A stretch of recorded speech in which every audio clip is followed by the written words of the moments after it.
Gente, apesar das dificuldades climáticas, a colheita de feijão, primeira safra no Paraná, segue bem.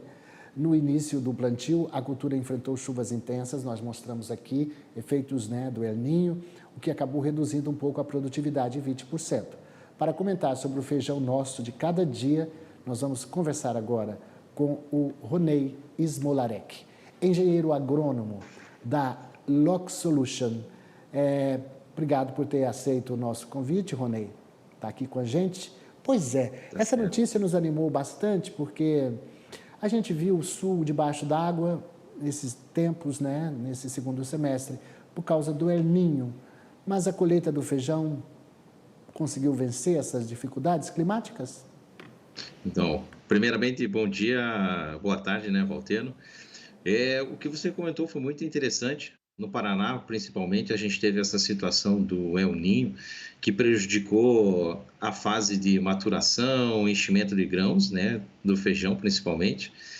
E agora, no período de colheita, está tendo uma estiagem, então favoreceu a colheita. Todavia, a gente tem uma situação que o produtor diminuiu a sua produção, como citado pelo Departamento de Agricultura do Paraná, o DERAL, de torno de 20%. Então, o produtor ele se animou por ter uma melhor rentabilidade, porém, ele vê que a sua produtividade diminuiu, Então, a gente entra num paradoxo ali de situações extremas, Então, isso está ocorrendo no Paraná, principalmente. A gente está vendo isso em outras culturas também, a própria soja, que com a estiagem a gente vai ter colheita, mas não com aquela produtividade necessária ou desejada, porque a planta não dá o melhor de si, mesmo ela sobrevivendo, a falta de chuva no momento essencial ou o exagero de chuva. Então, como é que o feijão ele se desenvolve, ele reage a essa questão, no caso aí, que foi muita água? A planta acaba tendo não é nem um estresse hídrico, mas é vamos dizer assim, a hiper água para chuva, muita água, a Isso. planta não vai.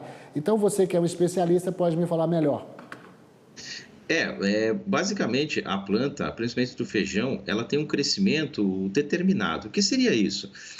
Ela tem o primeiro momento um germinativo, depois ela tem o crescimento vegetativo, ela entra no processo de floração, maturação e enchimento de grãos. O que vai acontecer? Se eu tiver nessa situação um período de estiagem ou excesso de água, vai prejudicar essa fase, e ele não vai continuar de uma forma correta. Então, se a gente levar num paralelo para a nossa vida, é a mesma coisa se você não der um alimento para uma criança pequena, ela não vai se desenvolver corretamente. Então, a gente precisa fazer com que ela se desenvolva desde o começo até o final. Por questões do El Niño, todo ano a gente tem essa diferença, é o El Niño, que vai prejudicando a situação. Então, isso serve como citado para a soja. A soja tem um crescimento um pouco diferente, que ela se recupera, mas o feijão não. Vi agora há pouco o nosso consultor, Silmar Miller, conversando com alguém do Rio Grande do Sul sobre o arroz. E nós temos arroz e feijão, que é a nossa comida do dia a dia. O arroz está indo muito bem, Nós temos aí o preço subindo, vamos ter uma produção boa, parece que dá ordem aí a uma expectativa de 10 milhões de toneladas, acho que o feijão fica na faixa de 3, 4 milhões de toneladas. Então, a gente vai voltar a ter a oferta desses produtos, não faltou, na verdade, mas eu digo assim, há uma expectativa de aumento da produção em área plantada em ambos os casos?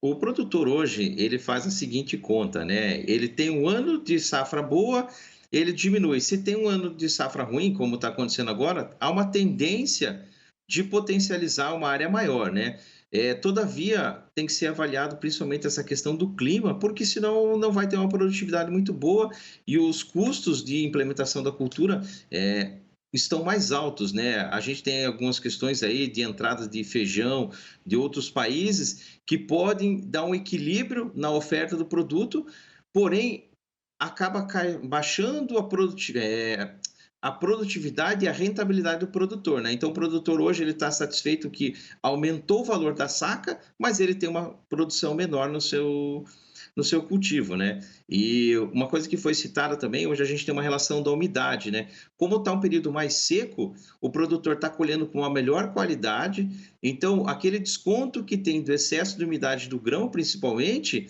ele está tendo uma melhor rentabilização do seu cultivo, né? Mas também o fato de que o El Niño tenha sido eh, foi mais severo no Rio Grande do Sul e em Santa Catarina. No Paraná teve áreas que sofreram muito, mas me parece que, não sei se é o oeste paranaense, que teve essas condições um pouco melhores, porque o Paraná sofreu sim com as chuvas, mas eu acho que não tanto quanto o Rio Grande do Sul e Santa Catarina, não é verdade? E isso.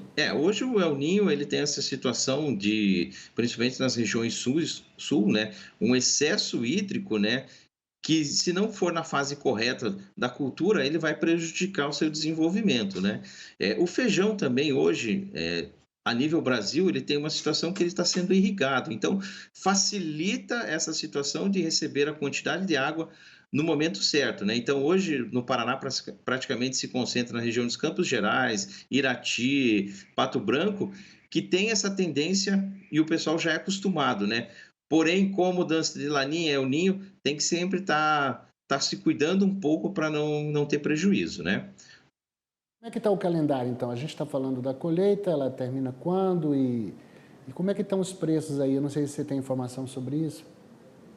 Estava em torno o pessoal fala entre 230 a 350, né, o feijão ele tem particularidades que, principalmente, a questão da umidade, porque quem vai pegar esse feijão vai ser, vamos citar o exemplo, é a dona de casa que vai querer pôr na panela. Então ele tem que ter uma qualidade muito boa. Então o feijão hoje ele já tem essa diferenciação do preço, principalmente pela qualidade intrínseca do grão. Então um feijão de boa qualidade, de bom tamanho, com baixo nível de defeitos, com uma umidade interna muito bom, ele tem um preço melhor no mercado, tá?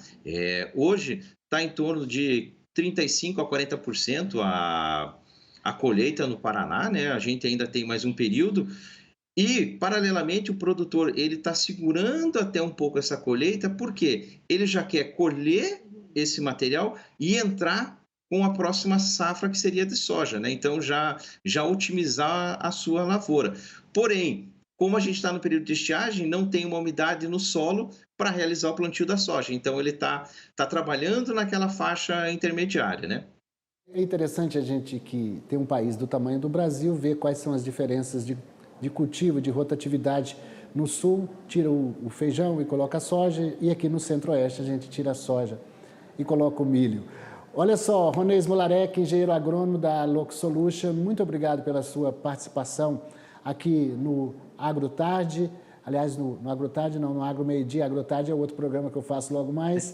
E desejar a você um feliz 2024 para toda a sua família e a equipe da Loc Solution. Ok. Muito obrigado, Valteno, e precisando de qualquer consultoria, a gente está à disposição aqui. Obrigado mais uma vez pela atenção e um excelente 2024 a todo mundo.